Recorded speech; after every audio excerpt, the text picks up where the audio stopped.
Happy New Year's, guys. Real quick before we start this Plus Club. It's a big, long Plus Club, 5 games we had to talk about, but I swear this episode was cursed. As you can kind of tell with my throat, I have a sore throat while filming this, which already kind of sucked.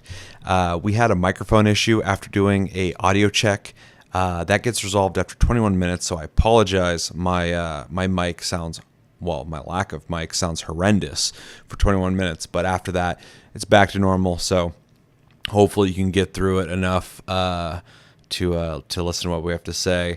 And this whole episode, the last episode filmed in 2025, and we had more problems with it than we've had in like any episode this year. So hopefully you can get through it. I thought we had a good conversation, but there was definitely some issues filming. So hopefully you understand, and hopefully you enjoy.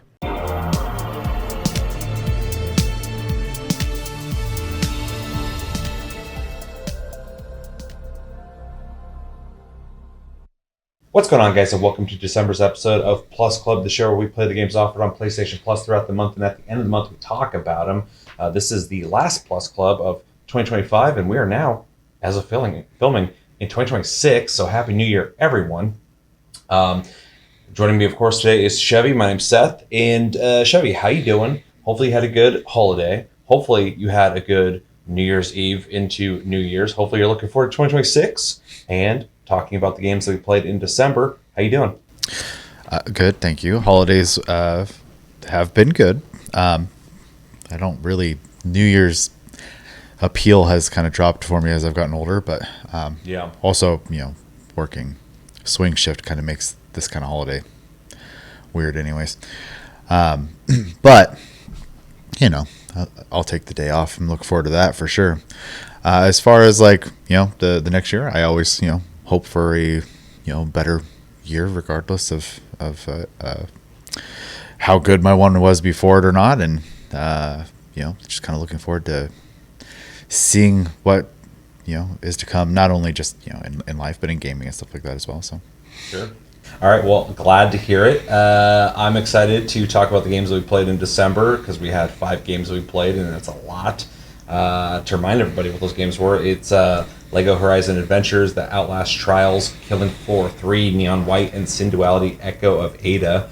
Those are the games that we played, and we played them all, and I have opinions on them. So yeah, excited to talk about that. And as it goes with the holidays, New Year, holidays were good. I'm happy with how that went, and we're in a new year, so I'm excited for new games coming out in 2026. 2025 was a crazy year in gaming, and if the GTA comes out, I think it's still supposed to come out in 2026. I think so. If it does, that alone is going to make the year worth it. So, for even if you don't play it, it's going to be a huge event. So, So anyway, with all that said, also a reminder: we're going to be doing Game of the Month for Unicorn Overlord. I think also coming out today. So stay tuned for that as well. Let's talk about the games that are coming out in January, which are Need for Speed Unbound, Epic Mickey Rebrushed, and Core Keeper, a game we have actually played already, but we will be playing again. Chevy, how you feeling about these games? And are you excited to only have 3 games? It all seem kind of brief. Core Keeper. Yes. I'm looking forward to getting back into Core Keeper. We made some pretty decent progress last time we played it, so I'd like to try to at least get another boss or 2 down.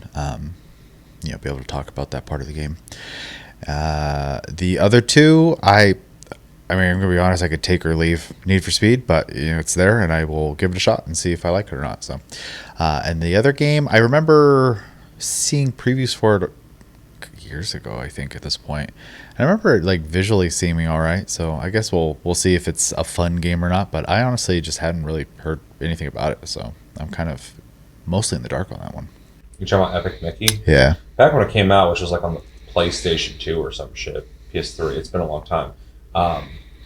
People who would play games like that talked it up quite a bit, so I assume it's decent, but it's a platformer, so I'm not super excited to try it, but I've never played it, so I am excited in the sense that I haven't played one of these 3 games, and I get to experience it for the first time, so that's kind of cool. I already bought and played Need for Speed Unbound when it came out. I will be curious to see if they've done anything to update the online, because that was one of the biggest reasons I stopped playing it. And Core Keeper, I've played plenty in the past. I will be basically finding out how it plays on console, which I already kind of know because I've played it with a controller on PC as well. So I guess I'll find out how it runs on a PS5. So looking forward to that. But yeah, overall, I am excited for a more bite-sized month. Also, reminder, I get to pick game of the month in January. As you guys know, January's my pick. Then the 2 next months is random, and then it's our pick. Then random, then your pick, random, then your guys' pick. So we're starting that off with me in January. So I got to figure out what we're going to be playing for game of the month, and you're going to have to stay tuned for game of the month to find out what game I pick. But I'm looking forward to figuring that out. All right. So with all that said, do you have anything else you want to say on this? No. Let us know in the comments what you guys think about these games. You guys excited? And if you're not, let me know why. All right, so let's jump into the 5 games we played. And those games were Lego Horizon Adventures, The Outlast Trials, Killing Floor 3, Neon White, and Synduality Echoes of Ada. I feel like we should probably start with Synduality Echoes of Ada. If you didn't get a chance to play Synduality Echo of Ada, I think I said Echoes, but it's Echo. It's an extraction shooter, basically. It's a third-person mech extraction shooter. You basically go topside with your mech. You go and scavenge for stuff, find resources. If you die, you lose your stuff, like any extraction shooter. The big difference in this is you are piloting a mech. You also have, I think they're called a magus, a little floating half-naked person next to your mech that basically calls out everything that you're seeing and warns you about stuff and tells you about stuff. You fight against NPCs. I think they were called Enders, and real people, which I saw like one ever when I played. If you die, you lose your stuff. You take your resources. You are able to upgrade your stuff, get better equipment, upgrade your base, which is very Tarkov-esque, and get better and better crafting. And yeah, we both played it. Anything else I should mention when it comes to that game? It's just an extraction shooter. I mean, not really. Okay, so we both played it. Give me your impressions of Synduality Echo of Ada in December. Yeah, so went into the game completely blind, not knowing what I was getting into. Started it, either. And as soon as I started playing it, realized it was an extraction shooter, and my enthusiasm dropped pretty quickly because I'm not particularly fond of the genre. But that being said, I did go ahead and give it a shot. So some things I like about it to start, I guess, on a positive note here, is that I kind of like the idea of being a mech and you're like scavenging for materials to like upgrade your base and stuff like that. And I think the idea of like upgrading all these different sections of their base as a form of progression as well is a good idea. And it seems like they had an okay amount of options there. One of the other things that they did as well is the customization, the little floaty, basically what is the equivalent of your character you get to customize. It has a store system with a ton of cosmetics for them, though not really my style. A lot of them were I don't even know how to describe the style of most of them, but they were, I don't know, I just wasn't into them. But there was a ton of options in there. I'm sure most people could probably find something in there that they like for their character. So I thought that was kind of neat, though. The menu system in the store could use a little work because it's a little daunting going through all of that. The gameplay, it played just fine. The gameplay loop is exactly what you'd expect playing an extraction game. But as far as like, I guess my overall feeling about it, I feel like it was pretty much half-baked across the board. A ton of ideas that were kind of just like put together, but then none of them were really refined, and so it feels a little on the jank side as you're playing it. Yeah, it also feels like it should be free to play. Yeah, and even though it was free to play for us, this is a premium game. Yeah, Yeah, I'm surprised by that aspect as well, because it does. It's a bold move. Yeah, I don't think it has the strength to be a pay for game. No, it feels free. So, especially, and I did run into a couple people as well, but it was rare, and so I feel like they should probably do themselves a favor and just make it free. And it's during a month that's on PlayStation Plus for free, and I was not running into a whole lot of people.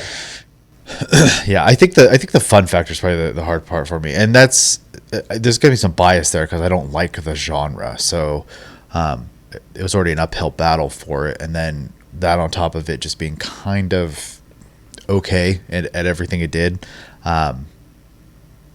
it just kind of led to me having a pretty meh experience.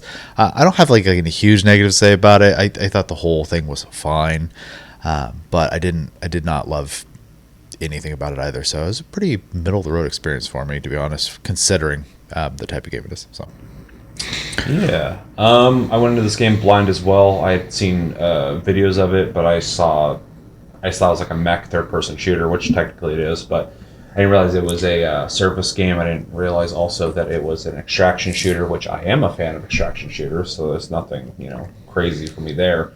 I think the biggest issue I have with this game is it does feel kind of half-baked, like you were saying, because it does a lot of the things that I want extraction shooter to do already.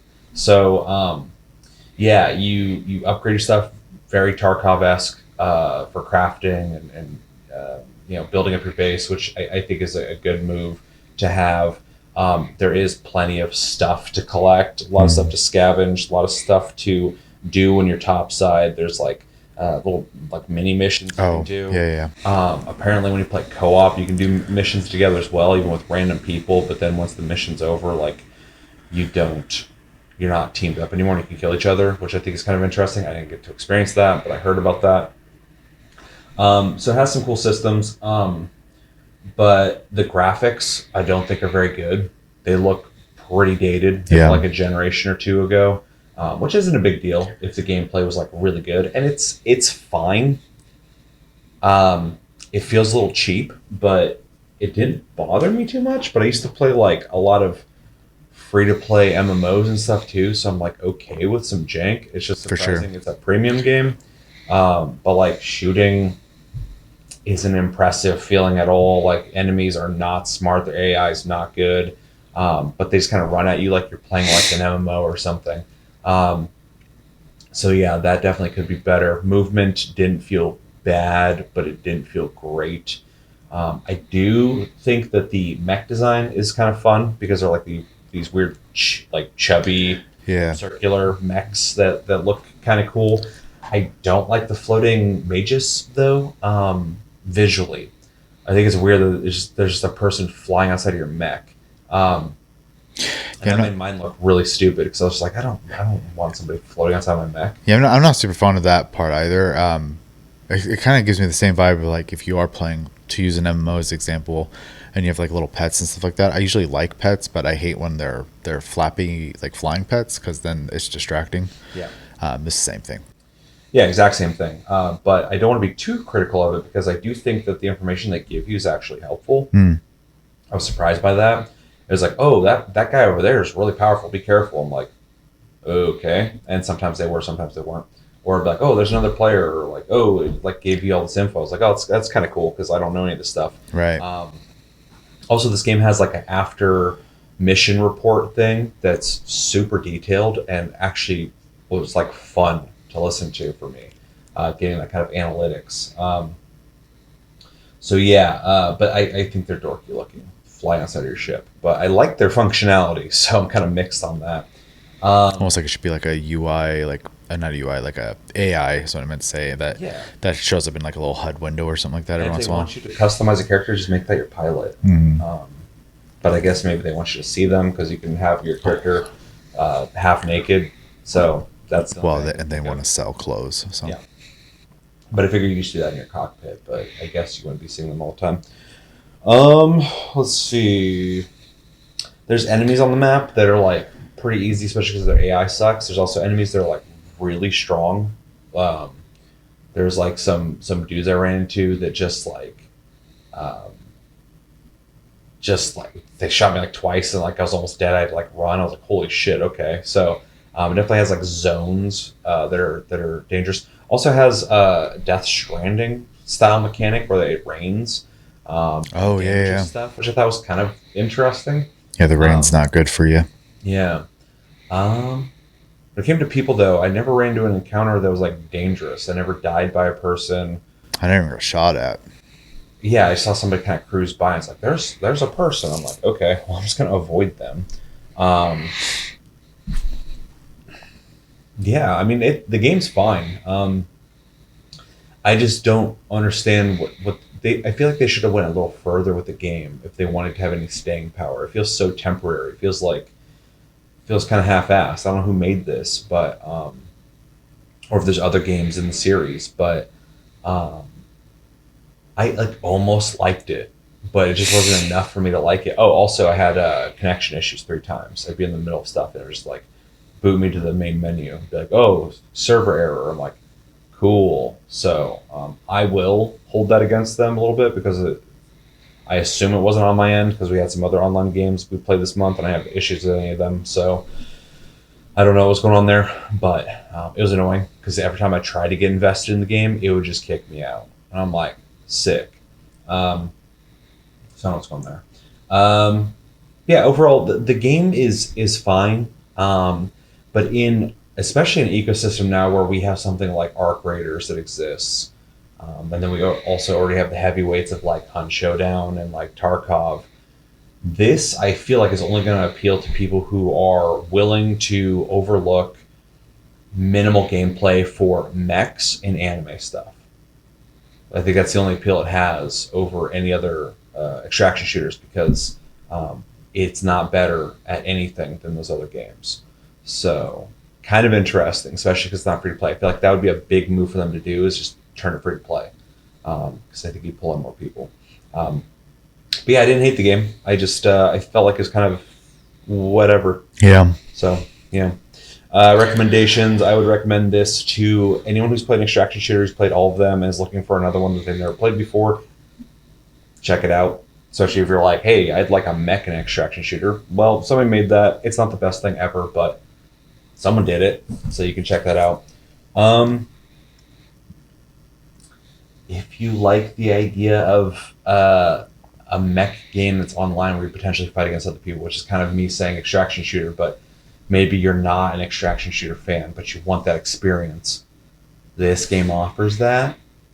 Yeah, and honestly, there's not that many mech games, so True, yeah. So if you're just in the mech games, I would loosely recommend it to you as long as you're okay with knowing that you're going to fight against actual people, possibly. yeah. Even though I barely saw any, I looked it up, and a lot of people say there's not a lot of people who play this, so you probably are not going to have an issue very often. So, which might be a benefit for people who don't want to run into people. Um, I'm not though. I don't think there's much else to add. It's an extraction shooter. So if Yeah. you're not into extraction shooters, it is that. So take that as you will. Let's see. You went first, so I will grade. I'm gonna give this. I'm gonna give it like a confident C plus. The C plus isn't like a negative. I just think if they put a little bit more effort into it, I'd probably bump it into a B territory. Because I mean, it functions the way it should. It's just like everything's not great. Animations could be better, movement could be a little better, combat could feel a little better, AI could be a little better. Um, but none of it's bad. So yeah, C plus, it passes. A little over passing. So yeah. Yeah. I'm gonna give it a C minus. It is, baseline fine with a couple things that I think could be a lot better. So Yeah.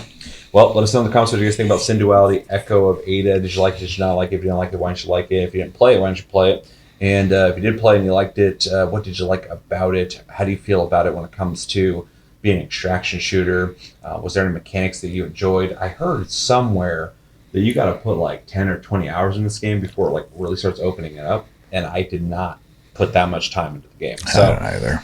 let me know if that's That wasn't true. going to happen for me. Yeah, if you can't hook me in the first couple hours, I'm not going to force myself to play the game. So, and yeah, let us know everything you think about in the comments below. Also, is Synduality a series? Do you know? I have no Let idea. us know in the comments if you know that, and if so, what is the series? Are they all extraction shooters? Let me know. All right, next game we played in December.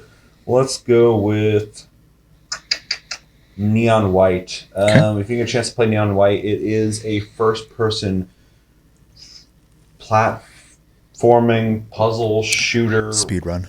where you speed run through levels. You basically go into courses and you have to run through them. You collect weapons that can be used as weapons, but also as tools to give you like a double jump, one that makes you shoot straight forward. I think it's a sniper rifle or something like that.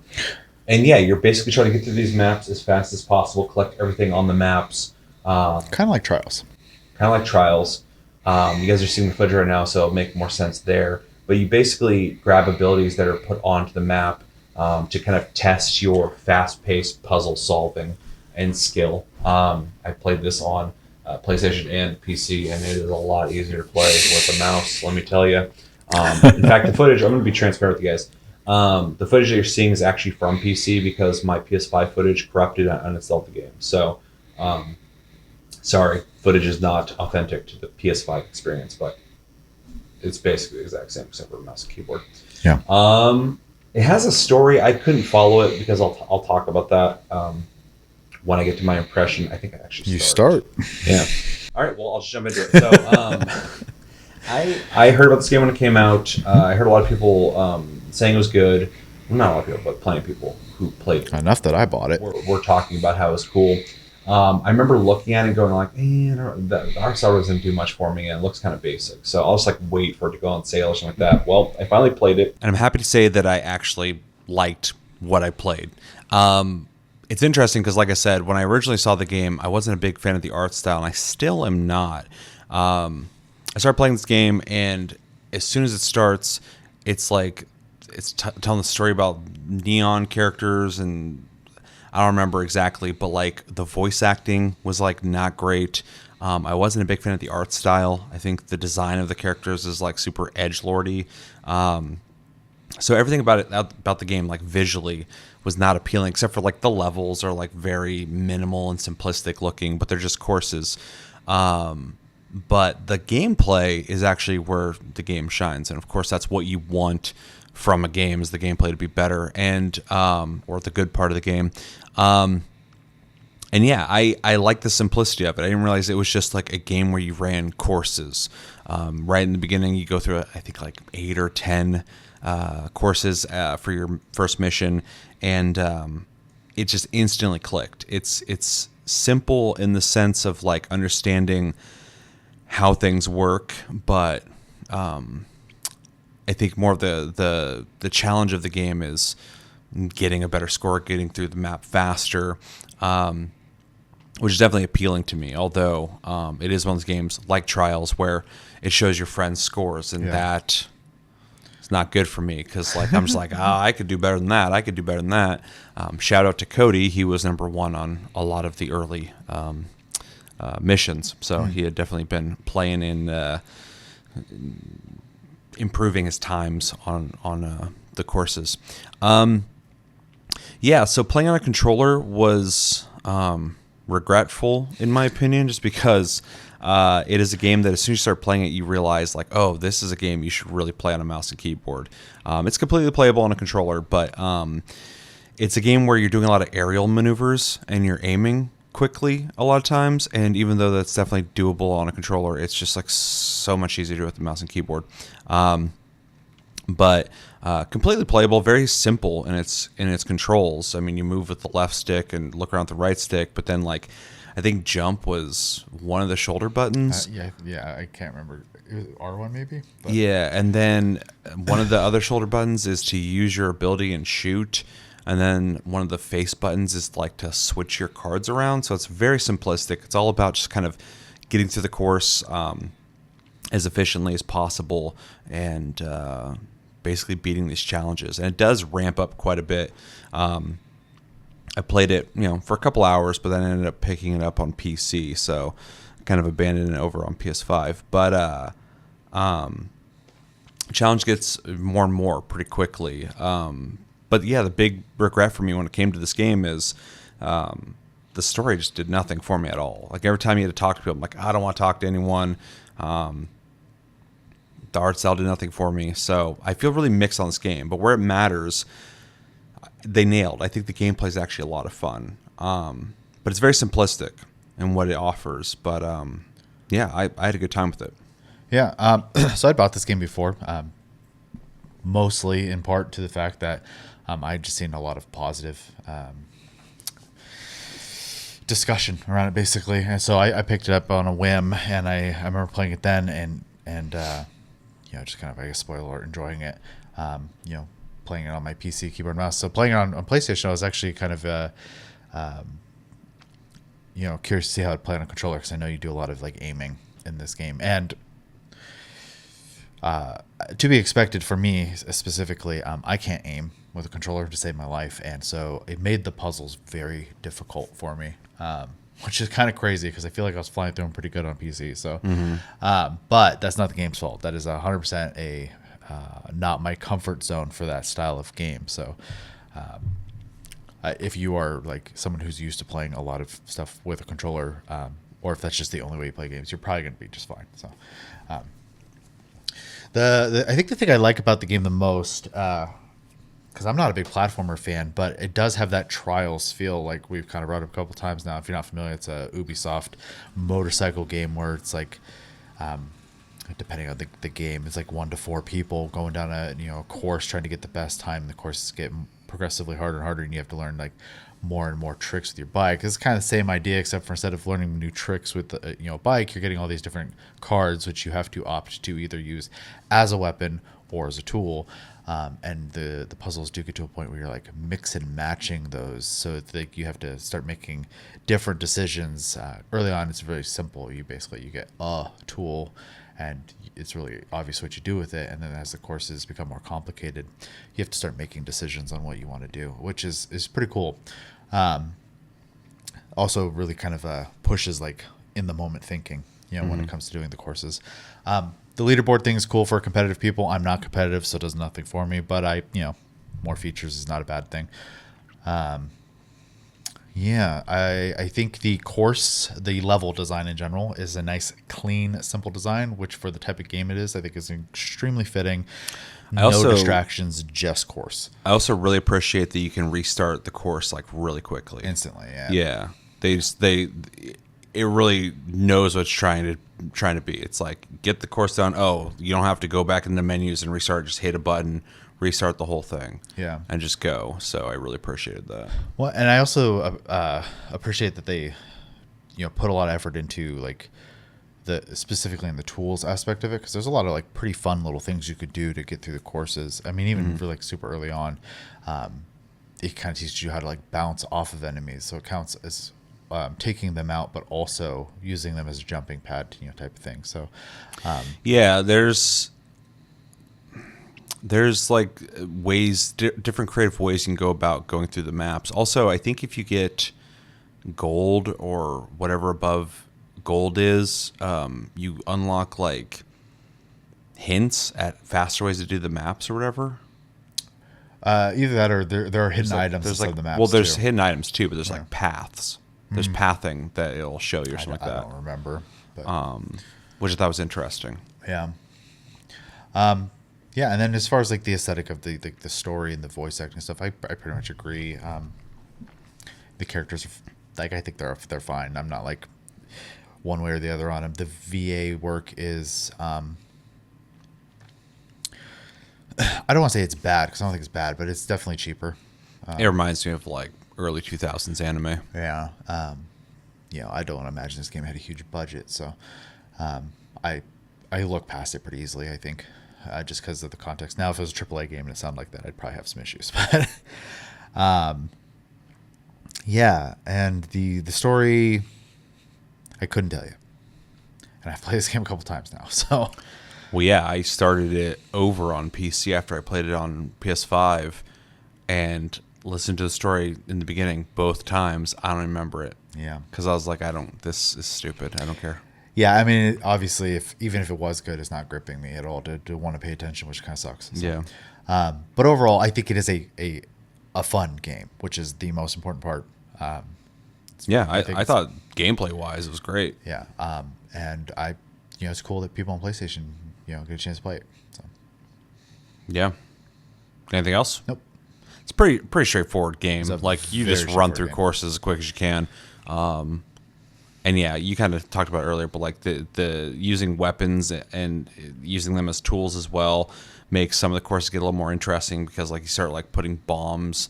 You shoot bombs, they'll blow up multiple enemies, but you can also shoot them and like jump on top of them, and the explosion will throw you in the air, or you can blow up like walls or whatever. Like so, there's the exits and yeah, stuff. and you're trying to do this as fast as possible. So it kind of gives me. This is the second time I went to reference this game, and I forgot the name, and then I remember it right after. Ghost Runner. It kind of reminds me of Ghost Runner in the sense of its pacing. You're just like go, go, go, go, go. There's no time to slow down or stop. So yeah, it's definitely a really fast-paced experience. Yeah. So yeah, with jumping to recommendations, I can't think of games like this outside of kind of if you're into games like Ghost Runner, maybe if you're into oddly enough like Doom in terms of like newer Dooms when it comes to the platforming. Trials, just because you are going on trials and you are comparing your stats or your score with other people that so it has a similar vibe to it. I say friendly competitive games because it's not like hard competitive, but it's just enough. Yeah. Basically any fast-paced shooter, first-person shooter you've ever played, even though it's a puzzle platformer, if you grew up like playing Quake like I did or we did, I think you'll still appreciate this game because it's like you're doing a lot of jumping and like rocket jumping and shooting enemies and moving through courses quickly. So I think you'd appreciate this still. I don't know what else. That's pretty much it, I'd say. It is, again, similar to the last game. It's pretty much what it is. So, yeah, and I think if you like a challenge, I'm sure this game gets a lot harder. I could already kind of tell as I was playing that it was ramping up the challenge. And I think there's like 96 levels in this game or something, so there's quite a bit to go through. Even though you could beat a lot of these maps in like less than 1 minute, like it's like 30 seconds you can finish it, so or 20 seconds, stuff like that. So but yeah, if that sounds interesting to you, I'd recommend to you. But yeah, if that doesn't sound interesting to you, that is the game. So still check it out though. I feel like loosely everybody should maybe check it out, but I wouldn't recommend it to everybody, I guess.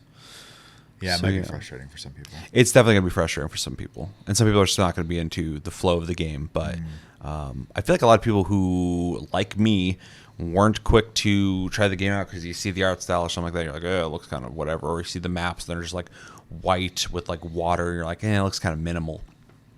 Check it out. I think gameplay definitely speaks for itself in this game. It'll just click, go, oh, I get it. This is fun.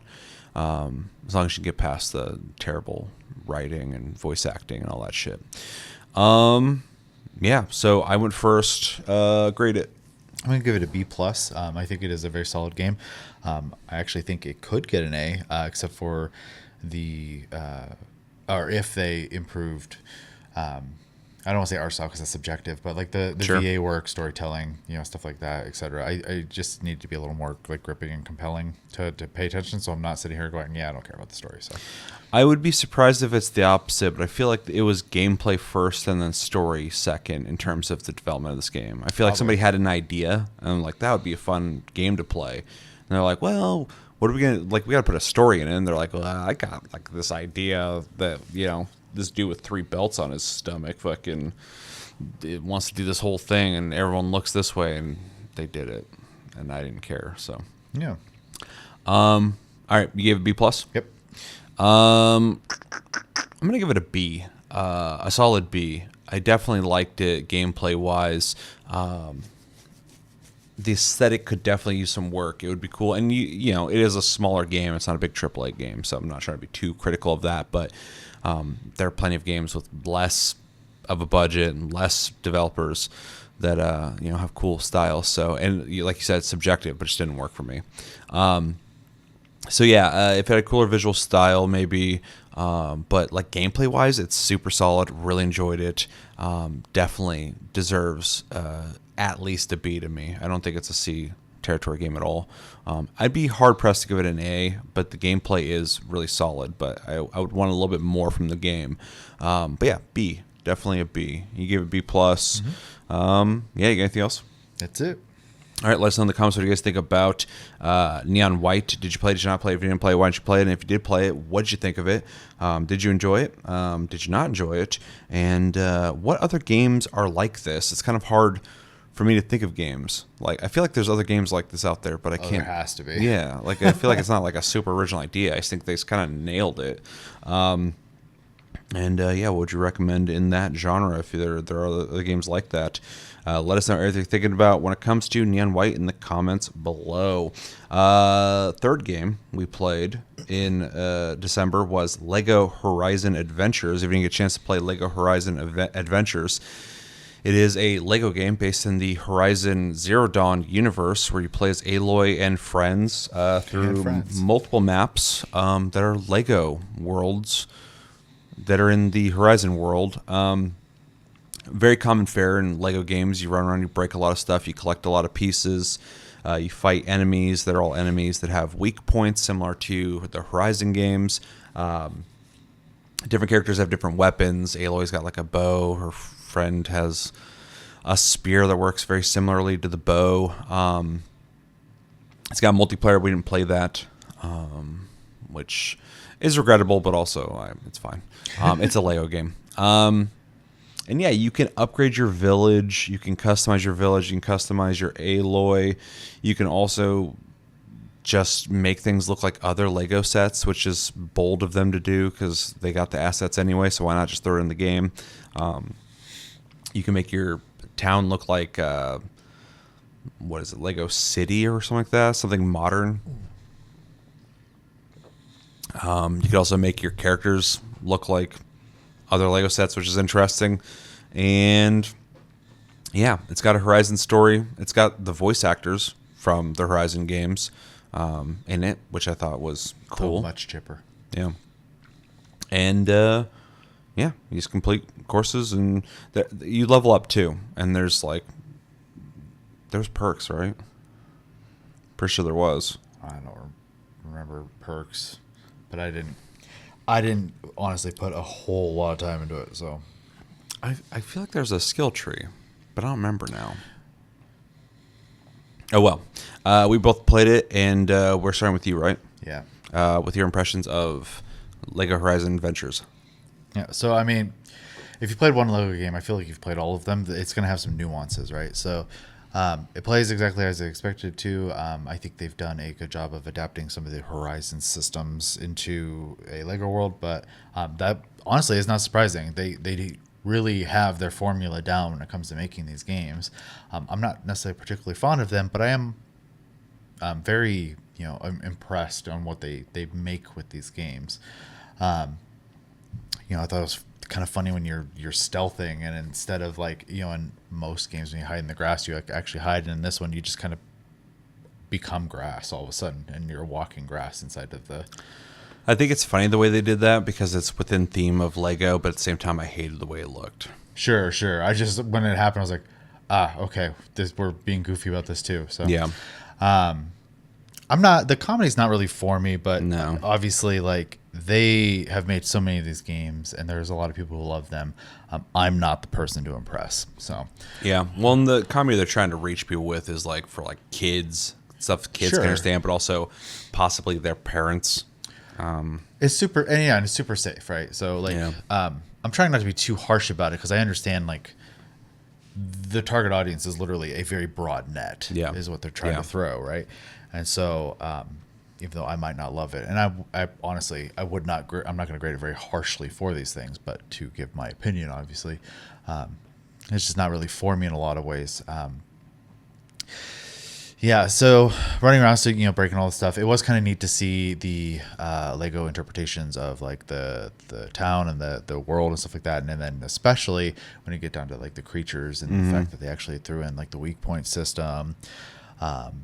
Which I appreciate because it adds a slight layer of having to think during the gameplay. Well, they also that's something put a lot of in- Lego games kind of don't have. Right, right.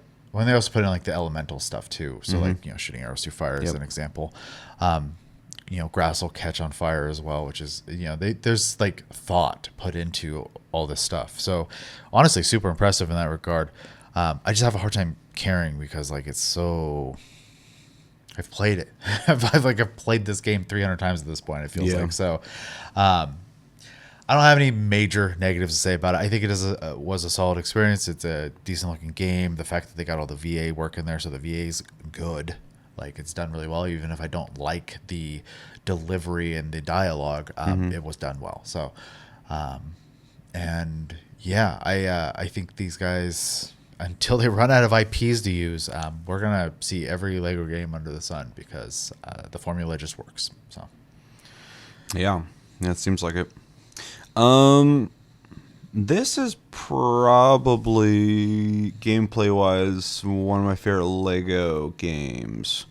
I think just because it's not a lot, but it has some stuff to think about with the weak point system and the elemental stuff, like you had mentioned, which I appreciated. There's an enemy that shoots like orbs at you that home in, but you can shoot them. That's how you like not get hit by them.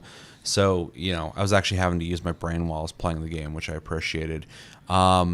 The game's clean looking like all Lego games are. It's got a lot of variety in terms of customization. It does have skill trees. I had to look that up real quick. So I was like, was that a fever dream? I swear this game had skill trees, very basic ones, but it does, which I appreciate because there's something to work towards.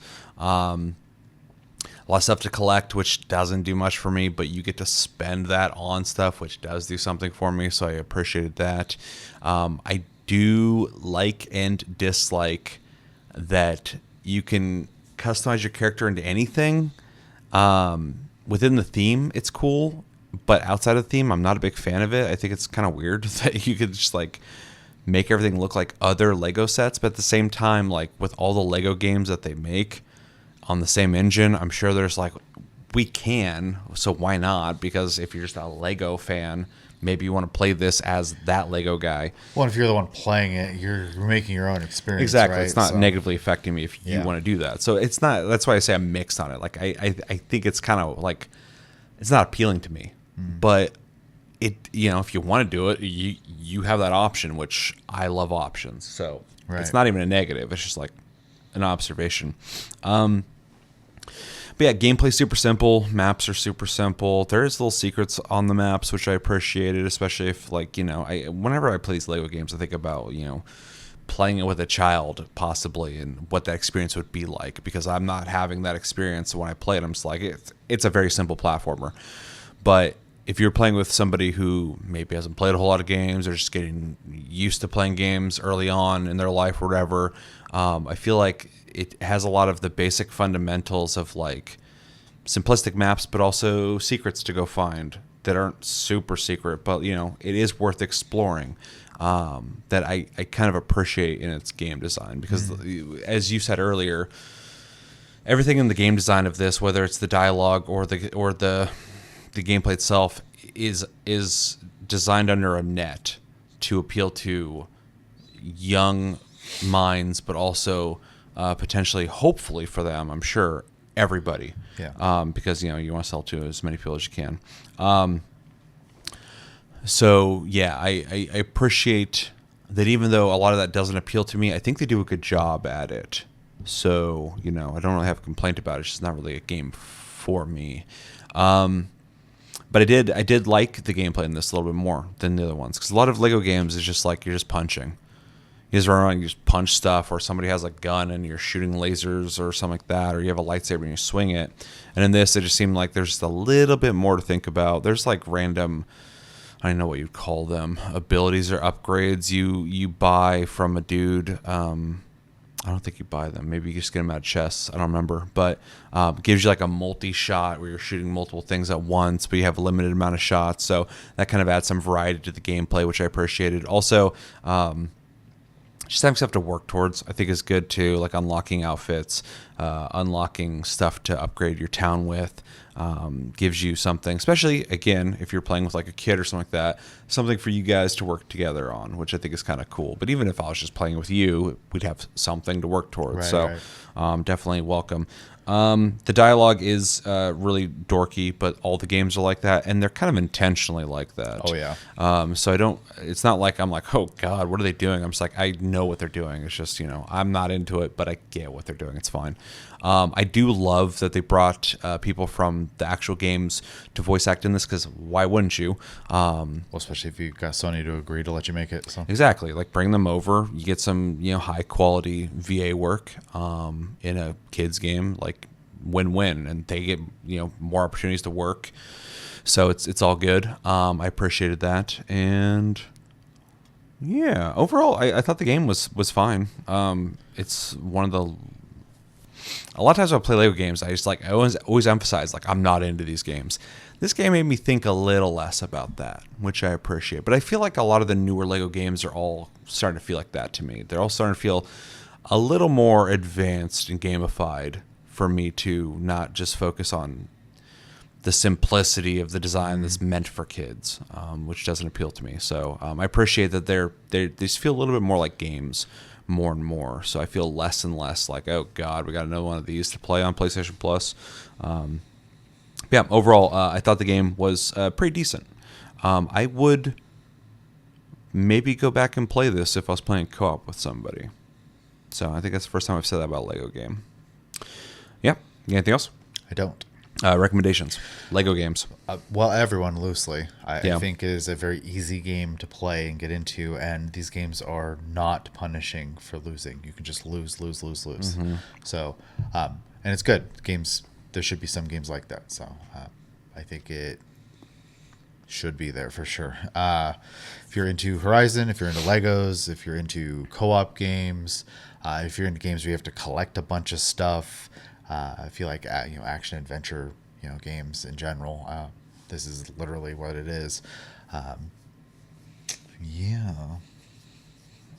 I mean, yeah. Lego games, action adventure games, platformers. And yeah, I agree. Loosely, everybody. I think most people could probably play this. I think they're designed for that. Yeah. So even if you're someone who's like us, but more so, just speak for myself, reluctantly playing this game, there's much worse games that I could be playing. Mm-hmm. So yeah, I think loosely everyone could check it out. So especially also if you're just a fan of Horizon, Yeah. like check it out. You probably appreciate that you're seeing Aloy in a different light, just like when you play the Star Wars games and it's the same story that you're used to with Star Wars, but in this weird goofy version that even if I'm not really into the humor of it, I'm like, oh, that's kind of clever that they're doing this with that. So yeah. Anything else? Nope. You went first. I did. So I'm gonna give Lego Horizon Adventures also a B. I think it's solid. Like, it's not really for me, but I don't really have a whole lot of complaints about it outside of my preferences, which I try not to hold too against the game because it wasn't made for me. So Yeah.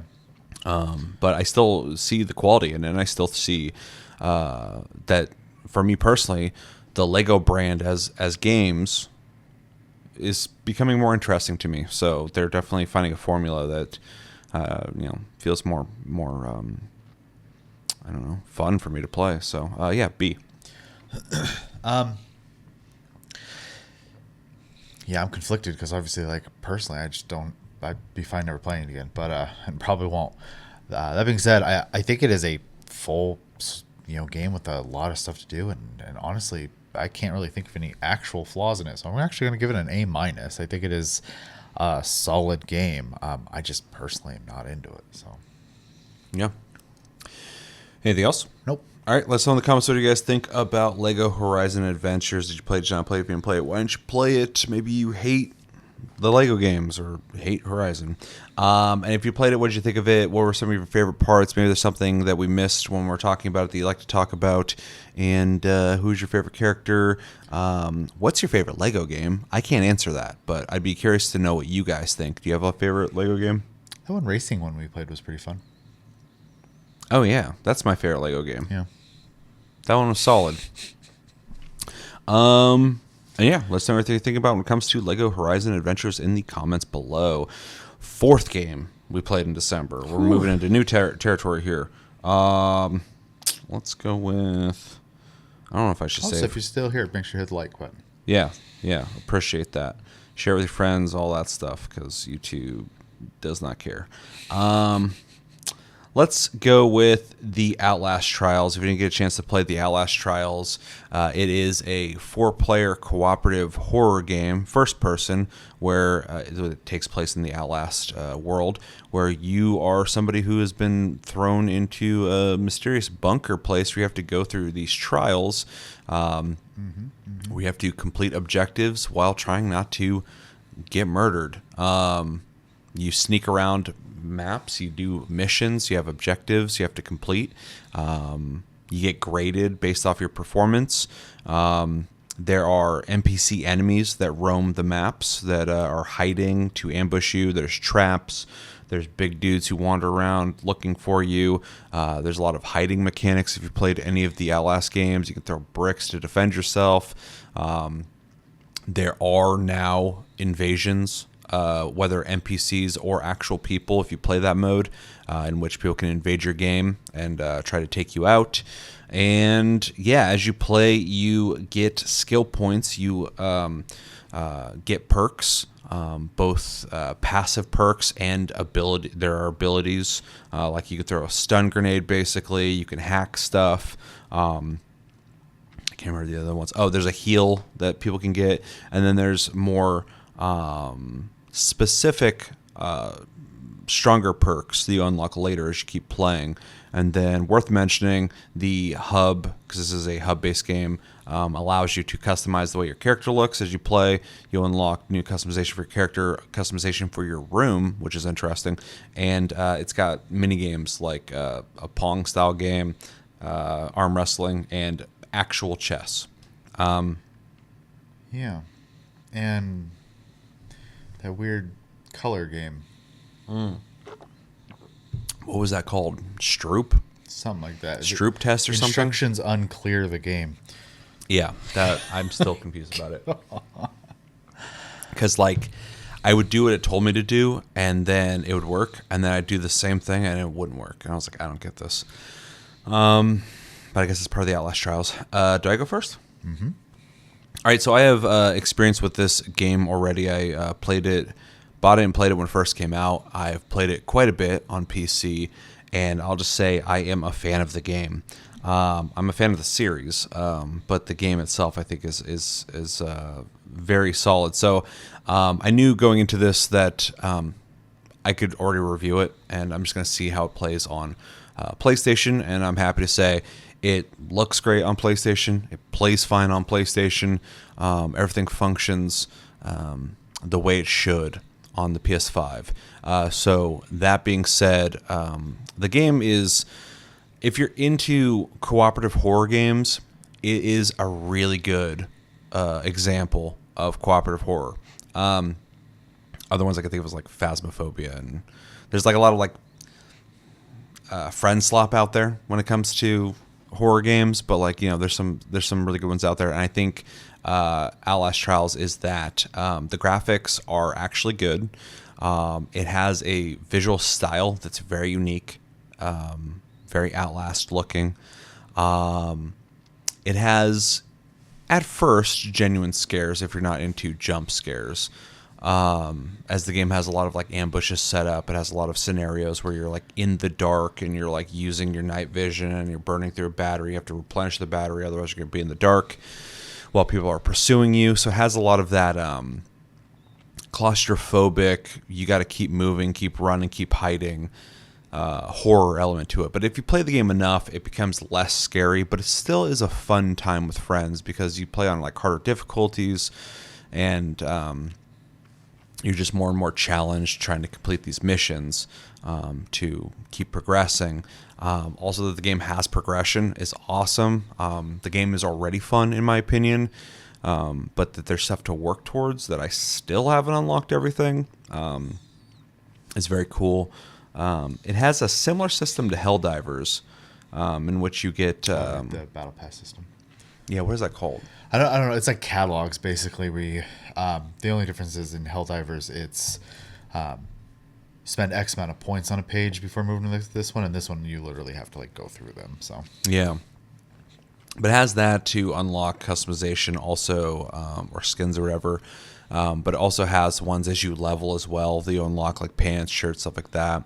Stuff to decorate your room. You also get stuff to decorate your room from getting like an A+ on certain maps or all the maps. So there's like trophies basically.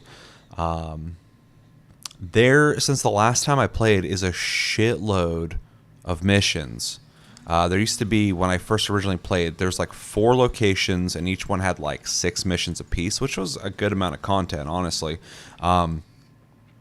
This time around, it seemed like there's like 8 locations, and they all had like more missions in them. So I played this on PC recently with Josh like a month or 2 ago. It was his first time playing it, and we started at the beginning, and we're trying to beat all the first area's missions. And then we were playing this month, and we had to like go through those missions again. I'm like, I'm never gonna get these guys to play like all these other missions because like there's so much shit to do in this game now. So that's a good problem to have, I think. The game's definitely not lacking content, which is something I was worried about when the game first came out. So I'm really happy to see that they've been supporting the shit out of the game. Honestly, super important for the style of game it is. Just like an example, like Deep Rock Galactic, right? Sure. So. Yeah. Also, I see more and more younger people over on TikTok and Reddit talking about this game all the time when it comes to horror games. In fact, I saw somebody on Reddit earlier today go, "What is a good horror game that's not Outlast Trials?" And somebody in the comments was like, well, sorry, it's just Outlast Trials. And I also was like, yeah, we only have Outlast Trials. Like, I was like, that's a weird thing to specifically mention. So, you know, people are talking about the game, which is cool to see. There's definitely people playing it. When the game first came out, it kind of didn't have a whole lot of people talking about it. So I'm glad to see it's kind of slowly, organically created a fan base. So the lobby seemed to always be full when we were playing. So yeah, it's not hard to find matches with people. So yeah, this game's like oozing with like unique charm, though. It's got a whole essence to it, which I really dig. That definitely feels like Outlast. I mean, like when you're in the hub, you feel like you're in this place where you're being watched by security and by doctors and stuff. That you know are trying to get out of. And then when you go on these trials, if you look outside of the map, there's like security people watching. There's like people behind glass with like masks on, like watching, and they're like commenting on stuff. So it has like this whole like vibe to it that feels very unique. Gameplay is a lot of fun too. It's if you're into stealth games, basically, because you are doing a lot of sneaking around. If you play aggressively with like bricks or stun grenades or whatever, you can do that, but the game is definitely meant to be played cooperatively with people in a stealth manner, or running from people manner. Has a lot of cooperative mechanics, like helping people like jump up over stuff and breaking down barriers and opening certain doors, whatever. They got to work together. It's got a good, it's got a decent ping system and a good. What is that called? Where you say things, you like can communicate with people without actually talking. I don't know what you would call that, but I appreciate when games have like all embark games. Arc Raiders and the finals have like really good comms that you don't have to actually talk to people if you don't want to. This game also does a really good job at that as well, which I appreciate. Like when you ping stuff, they'll like say what it is, and if you ping like enemies, they'll say who they are, and so like if you're playing and you hear them say that, you know what they're talking about. So it has a really well thought out ping system and communication system. It also has an insanity meter, which I think is really interesting. When you every once in a while, things will be booby trapped with a gas, or like somebody will walk around, stab you, or like put gas in your face or whatever. And it builds up over time. But if you have a little bit of gas, you'll see hallucinations, which actually still kind of like, if I haven't played it in a while, throw me off. I'm like, whoa, because a guy will be standing in the room and he'll run at you, and it's like they're not real. But if you have more insanity built up, you actually start taking damage from your hallucinations, which I think is actually kind of a cool mechanic. Kind of reminds me of Don't Starve. How so? I haven't played Don't Starve in a long time. You go insane and you start hallucinations start killing you. So. Oh yeah. So yeah, it's basically that. Yeah. And then you didn't get to experience this a whole lot, but every location has a different like main bad guy, and then a completely different theme, different mission types. And I'm also impressed with how many, in that first area, it's like a police station. But if you do like the second mission, it's not even the same location. They're not even like reusing that area. Yeah. And then you do the third mission, it might reuse some of the first mission, but it's like all redone in different ways. So like you can sit there and keep playing the police station, and it doesn't get boring unless you just keep replaying the same missions. Which I have done because I'm trying to get, A pluses on everything. So, Right. So I appreciate the variety. There's still missions I've never even done because I haven't. Every time I play, I'm playing with people who are brand new, and I don't want to just start with like the end missions. But yeah, I could probably babble about this for a while. I've played it quite a bit. I really like this game. I always really appreciate when somebody can do co-op horror well. Nowadays, we do have an abundance of co-op horror, which I don't think is a bad problem. I love co-op horror, but I still think it's worth mentioning when someone does it well. I think Phasmophobia really set a standard there for a lot of games to try and follow. I think Outlast Trials was able to achieve in its own way co-op horror kind of effortlessly. But these guys have worked on like big horror games like Outlast and Outlast 2. So they kind of bring a pedigree that feels not like an indie game. It feels very double A. It feels like these guys have worked in the industry, and it has this premium quality to it that a lot of games like this don't offer. So I really enjoyed playing it, but I enjoyed playing it before. So Yeah. Well, I'm going to start off with, if you're new here, I don't like horror games at all. And I do like the idea of the way these kind of games work. And by these kind of games, I'm going to use the example of Deep Rock Galactic again. Another game I can't get into as much as I appreciate it. I can't handle having to light a torch constantly. It drives me insane. So, that being said, the formula has always been attractive and is always something I enjoy about these games. And I think specifically with Outlast Trials, it does it very well. I like the structure where you have your prep phase, and then you go in, and it has this whole like thematic loading experience where you sit in the chair, you're given the mission details, they gas you real quick. It's a surprisingly immersive game. Yeah, there's an entire flow that's constantly happening, and you feel like your character is participating in these trials. It's very well done. They did a great job keeping you immersed in the experience, right? Yeah. And so I give them complete credit for that. It is a good-looking game. Mechanically, it is also very well done. There's a lot of stuff you have to think about. Are you stepping on glass? Is it making a bunch of noise? How fast are you opening a door? Is this door booby-trapped with a spike that will swing around? And dude hiding in this barrel getting ready to jump out on you? There's a bunch of stuff to think about. Very kind of similar to, I guess, like a Dead by Daylight, except for, more PvE focused. And I haven't tried it, but worth mentioning, they just recently added an invasion mode. And if you're playing that mode, and we didn't play that mode, but there's an NPC invader that would come, and it was very confusing the first time we saw it, because I was walking in front of you and Josh, and in front of me the door opened and Josh came walking out, and I was like, how the fuck did he get ahead of me? Right. And then I turned and looked at you guys, and both of you were standing there. I was like, what the hell? And I turned around, and he walked up and stabbed me. I was like, holy shit, there's an invader here? Right. And then he ran off. But then we found out later it was like an NPC. But I was like, that's actually kind of crazy. To the point where, like, eventually I would just see someone's name pop up and it'd be kind of like one of ours. And I'm like, oh shit, there's a NPC guy that would show up. But just talking about the mechanics though, if you're playing as the invader, if you're playing that mode, I guess you get to watch the team play. You have like a time limit. You have to try to eliminate them in. Otherwise, when the time limit's over, they kick you out of the trial.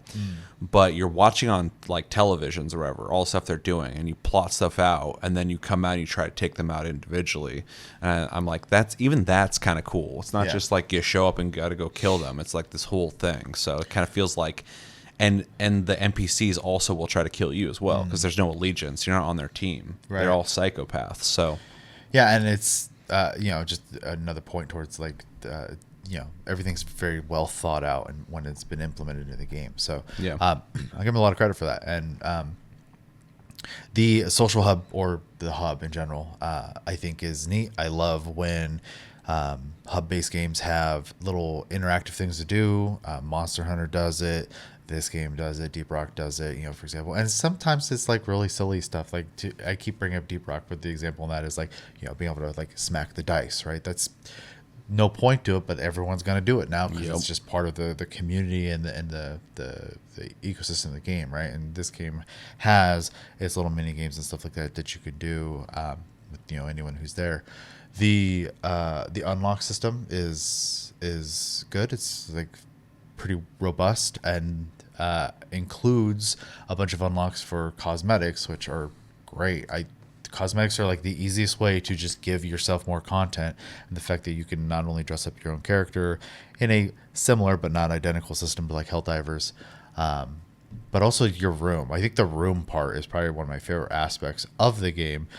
Be able to like just unlock all these decorations and paint jobs and stuff like that for your basically prison cell. Yeah, you're put into hubs with other people you're not even partied with, which is kind of neat because it makes you feel like you're in a loony bin. You're in jail, it feels like, right?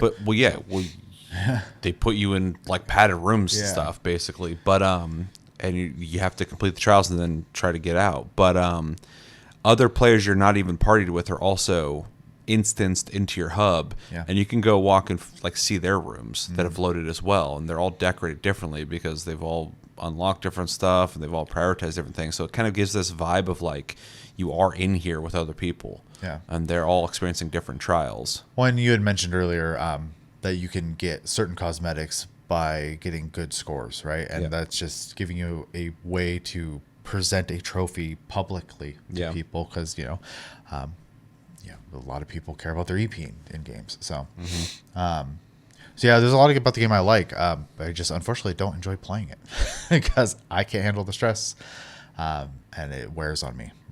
Even after we played and I was getting more comfortable with it, I was still pretty much on edge constantly. And so it does wear me out. The formula is great. The subject matter, not so much for me. So it's obviously not the point of this particular video. We have found a early access game that is a sci-fi version of one of these called Jump Space. I'm hopeful for that one. So because if it can have the same kind of care that a Deep Rock has or an Outlast Trials has, maybe I will have found one finally. Well, Jump Space is heavily inspired by Deep Rock Galactic, and I mean that in the best way possible. Like it doesn't even seem like they're trying to hide it. But they're offering something that Deep Rock doesn't. So, which to bring it back to Outlast, this is a very similar style of game. You're just not mining. You're trying to survive trials. You are going through runs. But overall, I do think it is a solid experience. My personal, obviously, preferences aside, it is a very well-made game. So. Recommendations, I would recommend it to anybody who played the Outlast games because it is canon, I believe. So if you want more of Outlast, here you go. For people who are into horror games in general, you can play this by yourself. You can play with random people. You can play with your friends. I would recommend it to you. For people who are into really weird, cerebral, dark horror theming, definitely check it out because it's super unique in that regard. People who are into hub-based multiplayer games, like you keep bringing up Deep Rock Galactic, and I don't think they're similar in a lot of ways, but they are similar in the sense that you are hanging out in a hub, you're getting your party together, you're getting prepared, and you go on missions. very different types of missions from each Very, other. yeah. But if you are into games like that, and I Yeah. see people sometimes online asking about games, they'll bring up a game that's similar to Deep Rock Galactic or Hell Divers 2 or something like that. Which And is they're another like, one I do what? actually. They don't even know how to. They don't even have like the words to describe it. Like, what's another game where you hang out with your friends in hubs? And I'm like, this is my kind of game. I got all sorts of recommendations Yeah. for you. This is one of them. As long as you're into horror games and into stealth.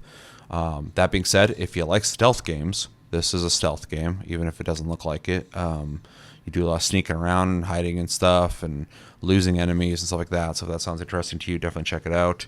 If you like extreme games, this game's got like a lot of unashamed gore and really crude enemies that do some very vulgar and gory and sexualized things. The game definitely is. a very safe description. Oh, I'm trying to be. Yeah. Because you play the first mission and the cop guy is doing all sorts of weird stuff Yeah. with his electricity baton thing. So, yeah, if you're into extreme stuff, you like, things that just kind of push the limits. I'm actually surprised with how comfortable they are in this game to be extreme. Maybe not so surprising if you've played an Outlast before. Well, yeah, no, Yeah. Outlast. I mean, there's naked people in Outlast. Yeah. I remember playing the first one, going like, "That guy doesn't have pants on." That's fucking crazy. So they didn't lose that edge in this game. So they just translate it to multiplayer, and yeah, collectibles and perks and stuff like that. If you're into that, this game has plenty of stuff to work towards. So definitely worth your time. You got anything else? No. All right, you grade, right? Yeah. I mean, honestly, I think it is, as I have already stated, a very well-made game. And personal gripes aside, I don't have actual complaints about the gameplay loop itself. So I'm going to go ahead and give this one also an A-, similar to the last title I had similar thoughts about. Yeah, it's really well done. And if I was into it, I would be hooked and wanting to play it all the time. So. Yeah. I mean, at least you can still recognize the quality there. Yeah, I'm gonna go pretty high on this. I'm gonna give it an A. My reasoning is everything I've already described, but also when I think about the genre of cooperative horror, I don't think there's a whole lot of games better than it. I think it's one of the best ones out there, so that definitely deserves something. And then also that it's built with such high quality is also very impressive. I also love the amount of support they've put into it. Like, it doesn't feel like a throwaway game, which is a risk you run into with games within this genre. True. People go, "This is a great idea," and then they just abandon it. My concern with Jump Space right now. Same, because it's super solid. I'd love to see them support it, but I could also see them go, "We don't got the money or time to keep supporting this if enough people don't play it." That being said, I do think it's an A quality game. I'm going to give it an A just because I have like no complaints about the game at all. I really enjoy it. I love the visual style of it. I love the theming of it. I like horror. I like stealth. I like multiplayer. I mean, it really hits a lot of what I like in gaming. So, yeah, definitely. And I'm happy to hear you give it A-. I mean, you get grade wherever the hell you want, but at least you can see that, there's something there, even if you're not into it. So, yeah, A. Definitely like it. Definitely recommend it to anyone who this sounds even remotely interesting to. Anything else? No. Let us know in the comments what you guys think about Outlast Trials. If you didn't play it, why haven't you played it yet? And if you have played it, what do you think of it? How much have you played it? Did you play it in the beginning? Maybe you haven't come back in a while. I would definitely recommend you come back now. And if you've been playing for a while, what do you think of it? What's some of your favorite missions? Favorite things to do? Have you played the invasion mode yet? Do you have any cool collectible stuff? Do you have everything unlocked? I'm getting close. I did have everything unlocked, and then they added more stuff. So I was like, cool. That's more progression. So. And what's your favorite games in the genre? Do you have anything you would recommend if someone's into this game? Let us know everything you think about in the comments below when it comes to Outlast Trials. Last game, 5th game we played in December of 2025, long gone now, was Killing Floor 3, which maybe you guys saw some of my very dramatic fucking clips of. So this will be an interesting one. But if you didn't get a chance to play Killing Floor 3, it is the third of the Killing Floors, allegedly, which are horde shooters. Basically, You and is it 6-player? I think so, because I remember It's like being 6 or like, 8 what the player. hell? Yeah, there's a lot of people. Basically, you Killing Floor has always kind of been like if you took like Call of Duty Zombies and mixed it with Counter-Strike. So every round you survive waves of enemies, and then you accrue dosh, and then you spend the dosh like in Counter-Strike to buy better weapons. Killing Floor 3 brings us to that formula, customizable weapons that you can pre-build, and then now you can buy them, but they'll cost more because you've added stuff to them. It also has pre-built customized weapons at the cost of just having more weapons in the game. What else is new? The perk system has been rethought out. So as you play through and level, you play as I think there's 6 classes or something like that, 6 or 7, and as you play them, you get perks that flesh out that class. It has a hub system now. The older games were just lobby based. Now you hang out in a hub and select a mission, go on them. I think it has like 8 maps right now in various locations where you go there and you shoot a bunch of Zed. And then, there's Zed time, which is basically the game slows down as you're shooting stuff. And, you just shoot a lot of shit with a lot of weapons and survive as long as you can. Oh, there's bosses. At the very end of every match, you eventually fight a boss, which will challenge you and your team. And then you beat the boss. When you beat the boss, you hopefully level up and get some cool stuff. I don't know if there's any other features I'm missing. Killing Floor has also always been pretty straightforward. Just go in and shoot shit. So we both played it. Did we start with you this time? I think I started last time because you graded first. Yes. So thoughts on Killing Floor 3? It's gonna be a theme this episode. Not really my type of game. So I have, though oddly, I have played every Killing Floor. So You played the first one? I'm pretty sure I played with you. So Makes sense. yeah. I've played all of these. I played 2 the most, but I do remember playing a little bit of 1. Specifically, I remember a level where there was basically like a circle room and like hallways that were above, and you had to drop into the room basically. So I'm not like super into anything stressful, to be honest. I'm very much prefer to be relaxed at all times if I can be. So Killing Floor is a bit of a stressful shooter. And really fast paced, and I'm just not that sweaty anymore these days. So that being said, I do think specifically Killing Floor 2 is a very well made game, and I definitely appreciated a lot about it. I did immediately notice playing this game that it felt different, to say the least. The enemy designs don't seem as I don't know how to word this. Gritty is like dirty as the first game. Everything feels so sterile in this game. It's like overly clean, which is weird for a game that's about jibbing a bunch of undead and like basically covering the map in their bits. So, that was a little weird to see. Also, the enemy types, though they may visually look different, they all kind of feel like they were doing the same thing. So the AI seemed really dumb in this one too. I remember playing the second one and having to deal with hard situations a lot earlier. This one pretty much waits till the final wave, it feels like, to like throw like anything difficult at you. That's what it kind of felt like, yeah. And the bosses are just giant hit point sponges that just aggressively charge at you, basically. I didn't really... I think I saw one mechanic where a guy pulled me towards him. So it was kind of weird. Didn't you get eaten? After he pulled me in. Yeah. When you're down for a little bit, they will sometimes come and grab you and finish you. And one of the finishers was me getting eaten, yeah. But that wasn't like combat. That was me already being down, so... So... The gameplay loop itself is like just fun enough that like I was able to sit there and just keep playing it, and like I could mindlessly keep doing it, and I could have a good enough time. But the problem is that the game before it exists, and I feel like it did it better in every way. And so like I was just not, and it was going to be hard for me to get into it anyways because I'm not particularly fond of it.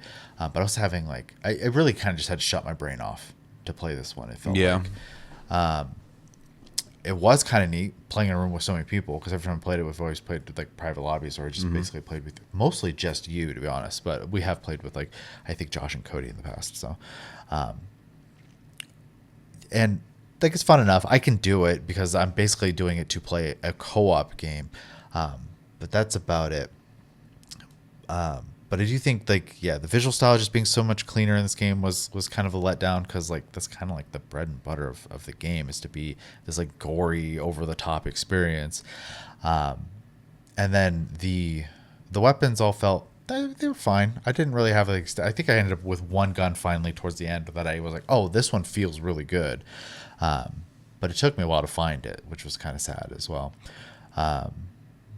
Yeah, I don't know if I have a whole lot else to add to it because it's just a pretty basic game, and honestly, and we're not at recommendations, so I can't really say that yet. So yeah, I mean, overall, I had an okay enough time considering, but I do think it is a lesser game. So. Yeah, I agree. I'm trying to think about how I want to go about this. So I'm a huge Killing Floor fan. I love the first game. I love the simplicity of it. I love how tight the shooting was. I loved the atmosphere and the terrible voice acting, but it had like a whole vibe to it. And then Killing Floor 2 comes out, and it's like better in every single way. It looks way better. And then as that game's out, they're adding all this content. The games just get better and better. And then they add Gore 2.0, which to this day is still super impressive because like intestines are flying and getting like wrapped around on light poles and like blood's flying everywhere on the ceiling and dripping. It's just a crazy amount of hyper violence. So. Yeah, and it just works so great for that game. And it's amazing that they added that later. Guns, so many guns. The shooting feels amazing. Z time and slow-mo is like so fucking good. So going into this game, I didn't pick it up when it came out because I heard a lot of stuff about it, and I had alarm bells ringing before because I watched the trailers. I'm like, something looks off about that game. It doesn't have like the same atmosphere to it. Everything looks kind of just sterile and plain. It doesn't have the same grit to it. And then a bunch of people who played in the beta were like, this is not Killing Floor. Like, what'd you guys do? And I'm like, that sucks to hear. Because I want a good Killing Floor. I love Killing Floor. I want Killing Floor 3 to be better than Killing Floor 2. So I was like, I'll give them time. Let them cook. Let them fucking figure this out. And they said they were doing that. And I'm like, I'll just trust them because I have no reason to not trust Tripwire. Like, I love their games. But I kept hearing that it just wasn't there yet. Some people were like, oh, it's getting there, it's getting better, but it's still not quite there yet. And people were like, well, it's kind of fun. And people were like, no, it's still fucked up. It sucks. So I finally get to play it on PlayStation Plus, and I was actually really excited because I'm like, I get to finally make up my own opinion on how this plays. I don't expect it to be amazing, but is it really as bad as people fucking say it is? And yeah. If you have played Killing Floor and Killing Floor 2, it is a downgrade, which is something I almost never say in gaming, disappointment. People ask all the time, like, what's a game you're really excited for and you picked it up and you were disappointed with it? That almost never happens to me. Yeah, same. But I'm like an informed consumer. I always look into games before I buy them, and I know what I'm getting into. So like I'm almost never surprised by a game when I pick it up, outside of like, whoa, that story's better than I thought it was going to be or something like that. I don't know. Right. But it's very rare that I play a game and go like, oh man, that sucks. I mean, I was disappointed with Brink when it came out because for 3 weeks the servers were broken and the game died. But that's not something I was prepared for because why would you be? But Killing Floor 3 is a huge fucking disappointment to me in the sense that almost every single thing about it is not as good as Killing Floor 2. The game itself is basically its fundamentals are the exact same thing. It's waves of enemies that come at you, you shoot them, you survive, you beat a boss, you level up, you do it again. But everything in that equation is just not as good. Enemy design, I think, doesn't look good. They're all more like cybernetic, and they all kind of look more of the same. The ragdoll's not as good as in Killing Floor 2, which is, in my opinion, unacceptable. The gore is not as good, which I'm like, how do you downgrade that when you like made something that looked so good in 2 that was revolutionary at the time? Nobody had done that. And then you downgrade it in 3, like the text should be better, right? There are less guns, which of course they'll just add more as the game is out. But like, they also like lack visual style. Like so many of the guns I use were so fucking plain looking and like low textured and just like they look like shit. And I was like, what the fuck are these? And then like every gun has like different variants with slight differences in like scopes and shit. But I would rather you just give me more weapons with like a better variety of ways to play and shoot. So yeah, physics aren't as good. Gore's not as good. The AI is terrible. Multiple times in my clips where I was like being dramatic, there's like enemies just standing there, not doing anything. And I went back and played Killing Floor 1 and 2 to see if am I crazy? That's not a thing in those games.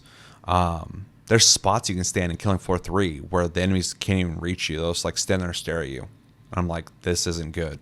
This just screams to me that the game didn't get the love and care that it deserved to get. It feels like they rushed it. They weren't able to put the effort into it that it deserved. And like Killing Floor is not even like a super deep game, so it's like really weird to me that it seems like it feels like a completely different team that never even worked on Killing Floor 1 and 2 made this game. That's not even part of Tripwire, and they are apparently, but it feels like people who've never worked on this game ever tried to replicate it, and it's like a free-to-play B version of it. And if that was the case, like, oh, somebody made their own version of Killing Floor, I'd be like, okay, well, it's pretty decent. Yeah. But this is supposed to be Killing Floor 3, and it's just worse in every way. The maps are like super sterile. You already kind of talked about that. They don't have like the apocalyptic look that Killing Floor 2 and Killing Floor 1 had. There's no grit. Yeah, I went back. I went back after playing this to Killing Floor 2 and 1, and there's just this visual style those games have that feels like this is like the apocalypse. There's like cars on fire and dead bodies everywhere and like buildings burning, and even when you're in the labs, it feels like dark and eerie or whatever. And everything's like super clean and sterile looking, and like it feels like they're like the maps are almost like unfinished or like uninspired. They didn't really care a whole lot about them. There is one thing that I think is kind of neat, and sometimes there's walls that will just blow open and enemies will come out of them. That's kind of cool. There's also environmental traps you can set up, like a fan they'll pull enemies in. I thought that was kind of cool. Yeah. So they had some like new ideas, but the problem is I feel like you needed to make Killing Floor 2 at the very least before you implemented new ideas, and they weren't able to deliver on that. So it's almost like they spread themselves too thin with all these ideas that they weren't able to execute anything that was like worth a damn, in my opinion, in terms of like if you've played Killing Floor 1 and 2. Also, there's an enemy type that they're really annoying in Killing Floor 3, but I do appreciate that they climb on walls and ceilings. That's kind of cool. Like, it's cool going down a hallway, backing up, and there's just dudes on the ceiling while dudes are walking at you.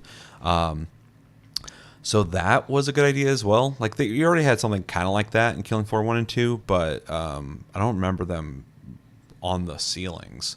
So that was pretty neat. What else? There's all sorts. Oh, there's like fucking like 6 characters, and they're all generic as shit looking. Including somehow they tried to make him the main character in this. Like, he's like the mascot of the series when there's other characters as well. But like the guy with the gas mask, he's the only one who like kind of looks like a Killing Floor character. The rest of them are all like these very generic looking characters. And they want you to buy like skins and shit for them and characters, stuff like that. I'm like, they look like shit. There's not as many classes, which again they could add more, but like it just goes to kind of like the feeling of the game feels unfinished. But also they had to make a lot of changes because in the beta, people were like, this game is terrible, and they reverted a bunch of those ideas. So like obviously the direction wasn't good in the first place, but there's not very many classes. I played a couple of them, and they feel similar to how they felt in Killing Floor 2, but I don't like. It does seem like there's more skills to pick from, which is good, but also you unlock them in brackets where you have to pick one of like 3 in this bracket, and I kind of fucking hate that. I would have to play more to like get like a stronger opinion on it, but I wasn't too impressed with it. But yeah. I feel kind of neutral on the way they did classes. I just wish they had more, and I wish they felt a little more fleshed out, maybe. The weapon customization is neat on paper, but what it's substituting, I don't think is worth it.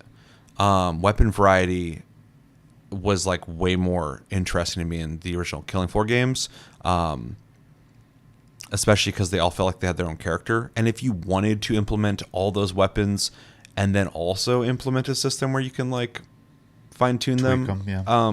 I would be open to that, but you didn't deliver on the first part that I think is much more important. So to jump to a different feature that barely enhances weapons I already don't really like because they all look generic as shit. Although your class, whatever you're playing, some of those weapons are fucking crazy looking. Yeah. Firebug. Yeah. Some of those weapons were pretty crazy looking, but they look like they're out of like Unreal. It didn't even look like. Some of them were pretty fun. So yeah, well, I'm sure they were. I was playing medic. I play medic all the time in Killing Floor, and the weapons sucked. They were terrible. I fucking hated them. In this, which was so fucking disappointing. Although it was fun healing people. I'm glad that I was still there. But yeah, I wasn't a fan. Came in of clutch a couple times for sure. Yeah, for sure. Which is part of the fun of Killing Floor is working as a team together. So, they also added like zip lines, which on paper could enhance the game, but they feel stupid to me because like you set them up. You use them, there's a cooldown, and I get why there's a cooldown, so you can't go back and forth, but it feels like too mechanical. It doesn't feel, like the flow of it feels stupid, but also it's the same button to reload as it is to pick up my ability, as it is to ride the zip line. And so there's moments where like we're all huddled together fighting in like an area right next to the zip line, and I would go to reload, and I would go across the zip line, and then I'd reload when I land, and then I can't go back across because I have to wait for the cooldown, so I have to run back over there. Or I'd use my special ability where I drop like a totem that would, not totem, but like a banner or whatever that would heal everybody, which was cool to be able to do. That was a fun thing. But to pick it up, you have to hit square. And so this one time, I put it down, I went to reload it while fighting, and I just picked it back up, and I had to wait for it to cool down again. And I was like, are you fucking serious? It's not even like hold square. It's just press square. Right. So again, it's like a design flaw, in my opinion.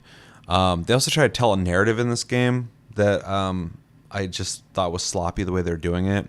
The characters also lack any of the very like British or French like what's the word I'm looking for? Campy charm that they had. Although I do think it's interesting, they have like little mini missions to do where you have to like shoot down cameras or sensors or whatever around the map. Kind of gives you a secondary objective to do, which I'm not opposed to. It should just be about shooting enemies, but if there's something to do in between waves or something to keep an eye out for, I didn't think that was a bad thing. There's like little mini missions to do on the map, so there's like something to do. So that's a third thing, I guess, is a welcome addition. But again, you needed to nail at least Killing Floor 2. And then even come close to it. This game's not even 50% of what Killing Floor 2 is. So yeah, super disappointing. And then yeah, the enemy spawns feel really inconsistent. There was many matches I played where I could just stand there, put my controller down, and no one attacked me. That's not a thing in Killing Floor 1 and 2. No, they're pretty good about specifically in Killing Floor 2, like they'd spawn a bunch of enemies and they wouldn't just go after one person. They would like go after everybody. Everybody. The whole thing with Killing Floor is you had to keep moving constantly, or like barricade a door. It was just like constantly something was happening. And in this, I like literally just to kind of test it, because I was like, the AI seems really bad, and the spawns seem. Sometimes I felt like I had too many enemies just constantly pouring on me. I'm like, dude, what the fuck? And then other times I'm like, literally putting my controller down, and I was just sitting there, and I'm just standing there, and one guy was walking at me, and then he just died. He's popped. And I was like, and there's nobody around me. I was like, what was that? Or they come out walking out of a door in a fucking conga line, and they're moving slow, just like walking at me, and I'm just like hip firing, just like it lacks all the tension that Killing Floor 1 and 2 had. So yeah, I'm trying to think if there's anything. Oh, also, I can absolutely take or, in fact, get rid of it. The hub system. Most games I'm cool with. We just talked about it with Outlast Trials. I like hub-based games where you go on missions, whatever. Killing Floor, I don't think needed it. There's nothing to do in the hub. You just stand in there and you like customize your character, whatever. But you could do that in a lobby like you did in Killing Floor 1 and 2. I don't think it enhanced anything. So, if making that hub distracted from making Killing Floor 3 a good game, I think it's a net negative, and that they should just not worry about it. There's a shooting range, so I think that's a positive, but you could do that in a fucking menu too. Like, I don't know. It just seems like such a waste to have to run around this big open room and then run onto a helicopter for immersion that it's not even good immersion. It just feels like, useless, I guess. It's a really big room. It's huge. Yeah. It's huge, yeah. And then I'm sure I'm on YouTube. I don't know if I'm going to hear anything, but when I was talking about some of the stuff, people were like, well, Killing Floor 2 didn't come out with all the stuff it has. I'm like, yeah, but Killing Floor 2 didn't come out like this. Killing Floor 2 came out satisfactory for someone who had played Killing Floor 1. Yeah. And then over time, it just got more stuff and got better and added all this gore effects, stuff like that were fucking awesome. But it didn't come out a disappointment. It just came out and you're like, oh, this is a newer Killing Floor with not as much content as eventually it will have. Killing Floor 3 comes out, and it's like... I mean, honestly, pretty similar to how Payday worked out. So. It's the exact same thing, except for I think Payday 3 is a better sequel to Payday 2 than... and it's not as good as Payday 2. They're very similar. Killing Floor 2, Payday 2 are, like, amazing. And it's hard, like, how do you even... I always think about that. It's just like fucking Borderlands 2 and Borderlands 3. Yeah. It's like, how do you top that? And if you can, whoa. I don't even expect you to be able to do it. But Payday 3 comes out, and like, it's not even that bad. It's just not as good as Payday 2. Yeah. Killing Floor 3 is not that bad, just not as good as Killing Floor 2. It's like a fucking downgrade. And so yeah, when people are like, well, give it time, like, well, we have been giving it time, and I'm not done. I assume they could eventually make it much better. They're listening, hopefully. But you can just tell like where they started in the direction. It's like fucking aliens are like attempting to create something that someone else made, and they don't quite get what made it special in the first place. It feels tonally off in like every way. And AI was not broken in Killing Floor 2 when it came out. So, if you want to make that argument, like, the AI is terrible in Killing Floor 3. Which, when it's a game about shooting waves of enemies and they're dumb as shit.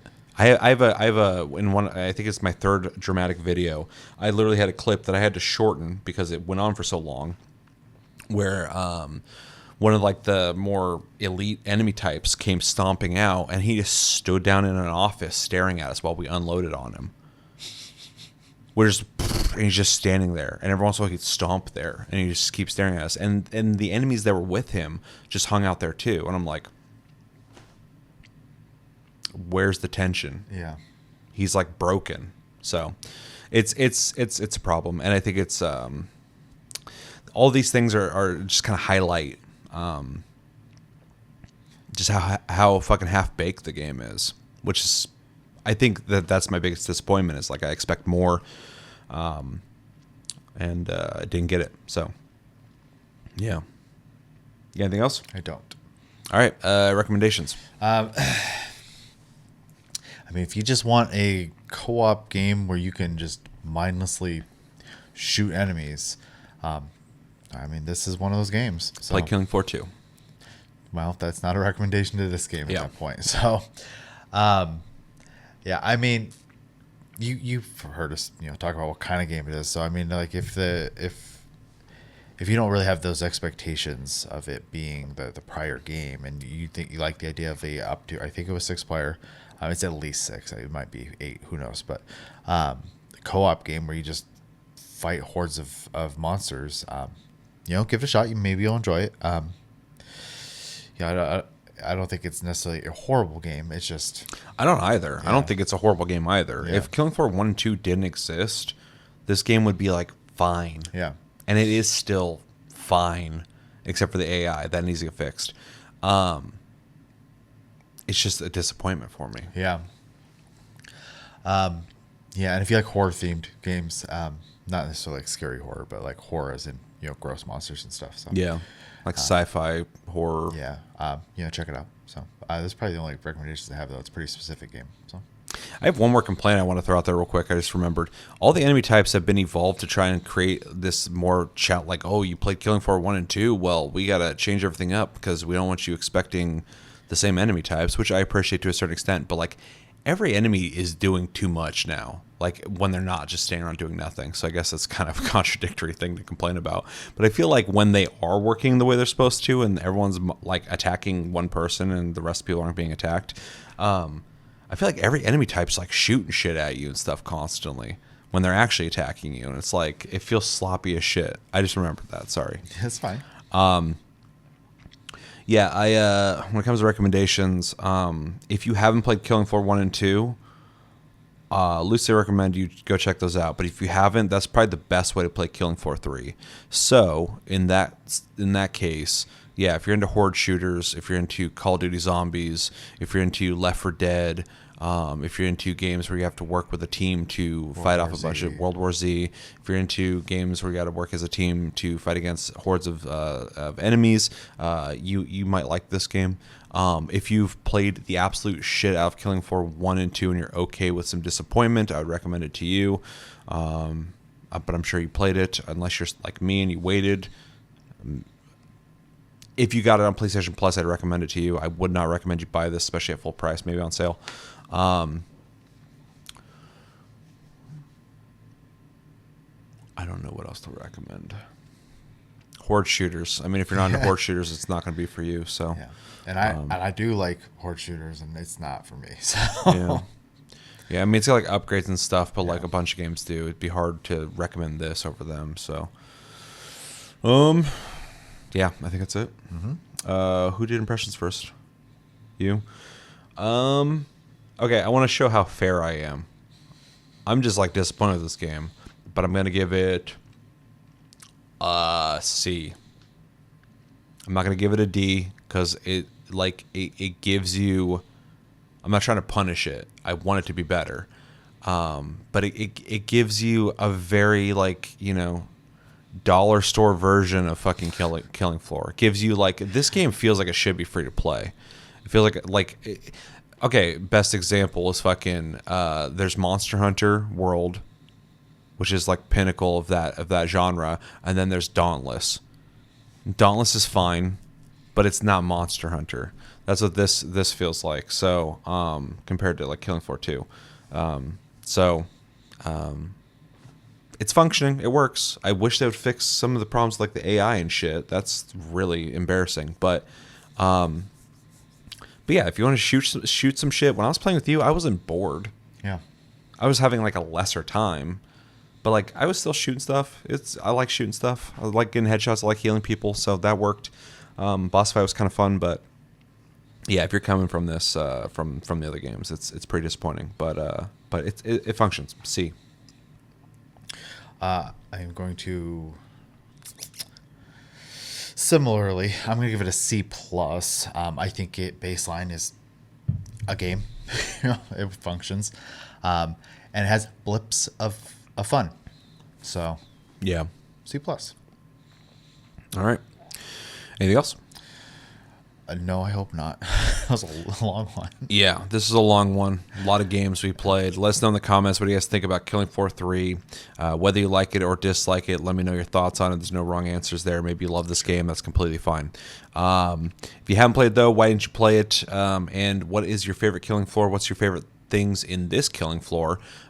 Weapons, classes, maybe there's some new features. Talk about that. Maybe there's some new features that they've implemented that you do like. I actually mentioned a couple. So, and yeah, give us your general thoughts on Killing Floor 3 and the rest of the games, all 5 of them that we played in December. But that's going to do it for this episode of Plus Club, the last Plus Club of 2025. It is 2026. We look forward to all the videos we'll be doing in 2026 with you guys. Thank you guys for joining us for this episode, but also for the year of 2025. We appreciate all of your support and the interactions we have with you guys. And yeah, I've been Seth. This has been Chevy. Thank you, Chevy, for joining me for this. Thank you guys for sticking around to the very end. And until the next episode, which will be Game of the Month, have a good one, guys, and take it easy.